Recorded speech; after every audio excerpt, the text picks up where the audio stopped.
this fee, tax, however you want to define it, has to go out with the tax bills. Those tax bills have to go out soon. All right. So there's really not a lot of time to retool the budget. My understanding also is the residential component is necessary in order to make this budget work.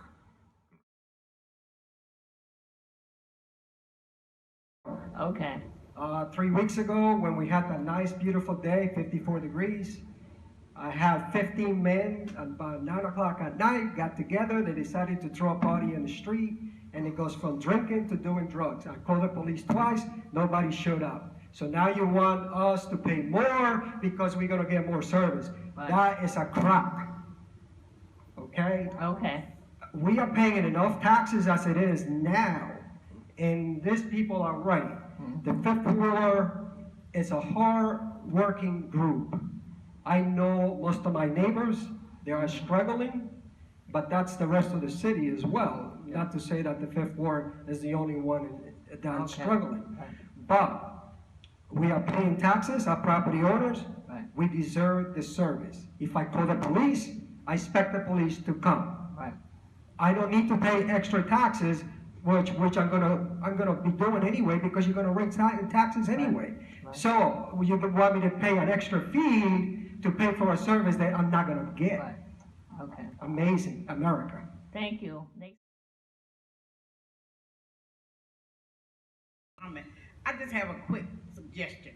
Since you've heard all of the pain and suffering that's going on with this, I would ask you to just table it, notify those residents, because if they have input in this, we should make sure that they have every opportunity to do that. So please understand where they're coming from and table this. Thank you.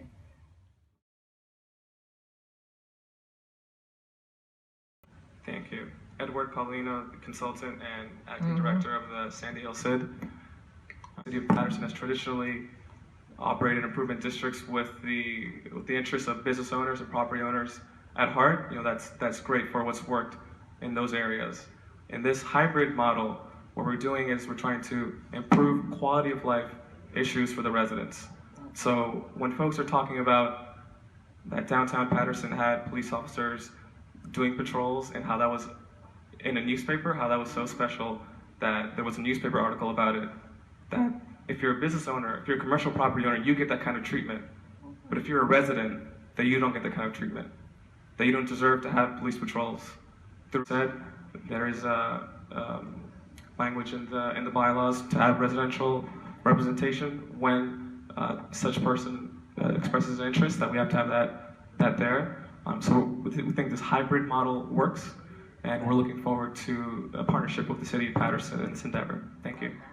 I'd like to say that I'm definitely for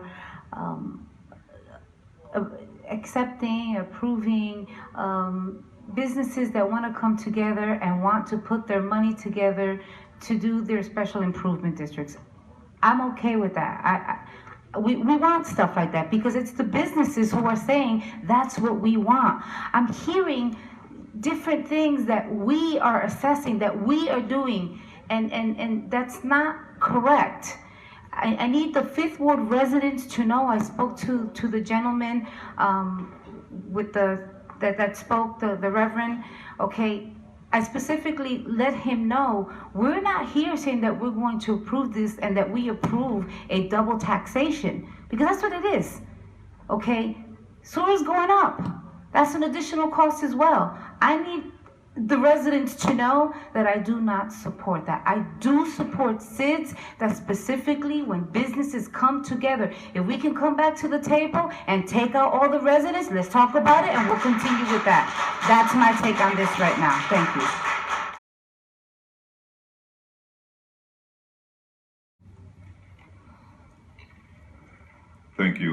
Thank you, Madam President. Just one quick question. Of the business property owners that are currently in the SID itself, how many of them are nonprofits or 501c3s? As far as the assessment role? Yes. There aren't any. No, I mean within the district. Oh, I'm not sure about that number, but there's some. Okay, so but they won't participate in the fee That's right, they will not. Okay.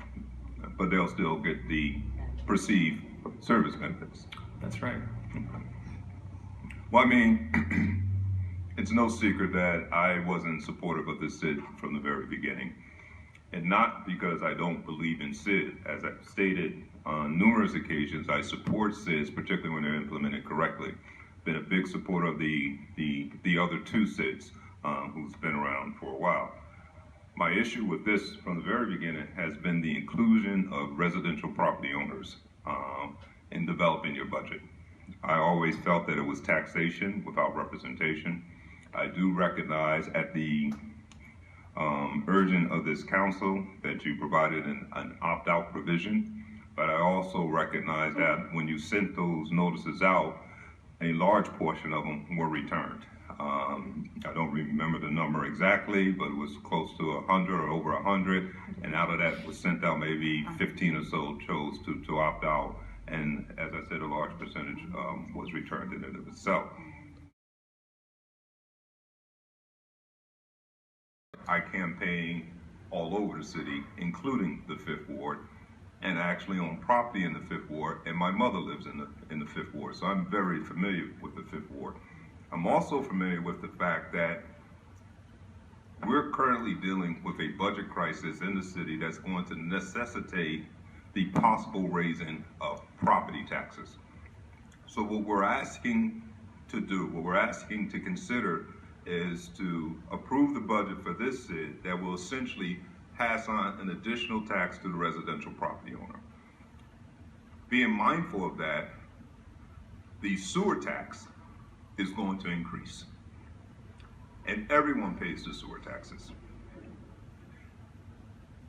The state is requiring us to increase the sewer tax for this upcoming year on a residential property owner, single family home, will be paying $224.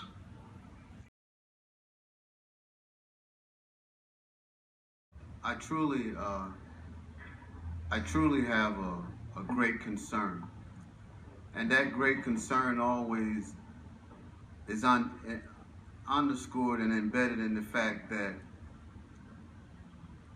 I tread very lightly on the quality of life issues, and I hear that being spread abroad, and when I see what I see today, I'm very moved, very much moved, because of the fact that letters went out.